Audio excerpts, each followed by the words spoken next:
এ হচ্ছে বাংলাদেশ এয়ারলাইন্সের মারাত্মক বাজে অবস্থা। সবাই লাইভটা বেশি বেশি শেয়ার করেন। এখানে আমাদের সৌদির ফ্লাইটটা 1:45 ছাড়ার কথা। আজকে 27 তারিখ রাত 12টা বেজে 28 তারিখে পদার্পণ করেছেন। 28 তারিখে 1:45 আমাদের ফ্লাইট হওয়ার কথা।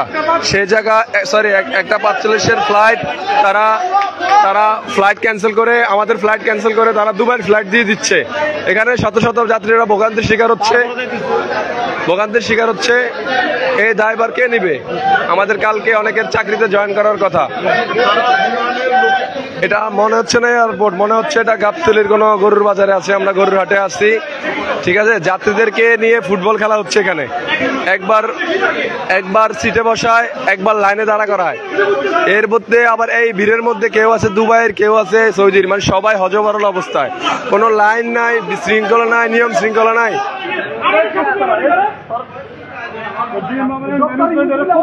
ম্যানেজমেন্টটা প্রচুর খারাপ।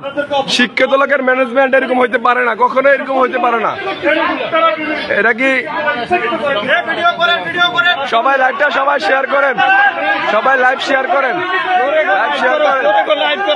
সবাই লাইভ শেয়ার করেন, সবাই লাইভ করেন। বাংলাদেশ এয়ারলাইন্সের এই বাজে অবস্থা, আপনারা সবাই লাইভটা শেয়ার করেন।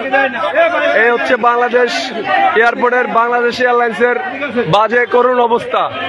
এখানে তাদের কোনো সুস্পষ্ট বক্তব্য নাই, তারা কোনো সুস্পষ্ট বক্তব্য দিতে পারছে না। কখন বিমান ছাড়বে কোনো সুস্পষ্ট বক্তব্য দিতে পারছে না। তারা আমাদেরকে নিশ্চিত করে বলতে পারছে না যে আমাদের 1:45 ফ্লাইট কয়টায় গিয়ে আমাদেরকে বিমানে উঠাবে। তারা প্রচন্ড সিটিং করতেছে যাত্রীদের সাথে। একটা কথা বলি, আপনারা এদিকে যান না, দয়া করে কিছু বলতে পারবেন না। যাত্রীরা প্রচুর পরিমাণ ভোগান্তিতে আছে। আপনারা কথাই বলতে পারবেন না, কথাই বলতে পারবেন না। আপনারা এদিকে কি, আপনারা এদিকে এদিকে আটকে নেই, আপনাদের পাইবেন না। এদিকে পাই কথা আপনারা কথাই বলতে পারবেন না, ওই জায়গায় যায় সিনে যায় কথা বলতে পারবেন না। ওদিকে কি সবাই এদিকে থাকে, সবাই এদিকে থাকে। অনেকের আজকে ছুটি শেষ, অনেকে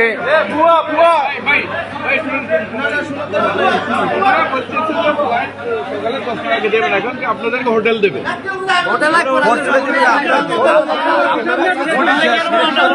ভাই আমি প্যাসেঞ্জার আন্নগর লগে। এরা কি বলতেছে ভাই, এরা কি বলতেছে ভাই? আপনাকে এরা কি বললো ভাই, একটু বলেন তো ভাই। এরা কি বলতে চাইছে, কি বললো? ওরা বলতেছে এখন তো ওদের কাছে ফ্লাইট নাই, সকালে 10টায় ফ্লাইট এখন হোটেল দেবে, ওইটা বলতেছে। এত মানুষগুলা হোটেল দিলে কি হইলো? একটা মানুষগুলা কিভাবে থাকবে?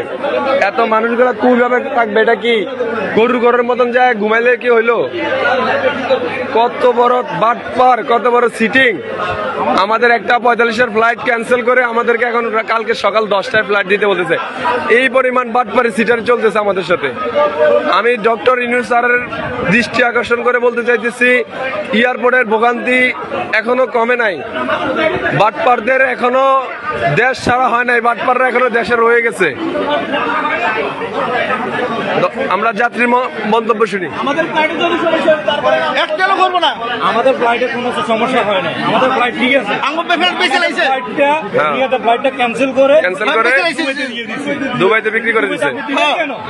আমার ফ্লাইট হচ্ছে রাতের 1:45, রাতের 1:45 ফ্লাইটটা দুবাই দিয়ে দিছে।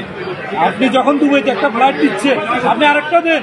আপনি অলরেডি একটা নির্ধারিত ফ্লাইট আপনি ক্যান্সেল করবেন কেন? সেটাই তো। এখানে অসংখ্য মানুষ আছে যাদের বিশেষ শেষ হয়ে যাচ্ছে, কালকে চাকরিতে জয়েন করতে 24 ঘন্টা আগে যদি না ঢুকে তাহলে তার আমার মেয়ে থাকবে না, তাকে অ্যালাউ করবে না সৌদি। তাদের লাইফটাই তো করবা। অবশ্যই এই দায়ভার কার? এই দায়ভার কে নেবে? এখন কষ্ট করি বাংলাদেশ এয়ারলাইন্সের সভাপতি ইচ্ছাকৃত করতেছে। আজকে অফিসে ম্যাচ শেষ হবো, আজকে আমার ছুটির ডেট শেষ, আমার লাইভ শেষ, বুঝলেন একটা প্রবাসী লাইভ শেষ, বিদেশের আর ফ্যামিলিটা চলে, যে আর যদি লাইভ শেষ হয়ে যায় তার ফ্যামিলি লাইভ শেষ। অবশ্যই আপনি বলছেন তার ফ্যামিলি লাইভ শেষ, এই ক্ষতিপূরণ কেন দিবে? আপনারা বেশি বেশি লাইভটাকে শেয়ার করুন। আমাদের যাত্রী ভাইদের অনেক ভোগান্তি হচ্ছে, তাদের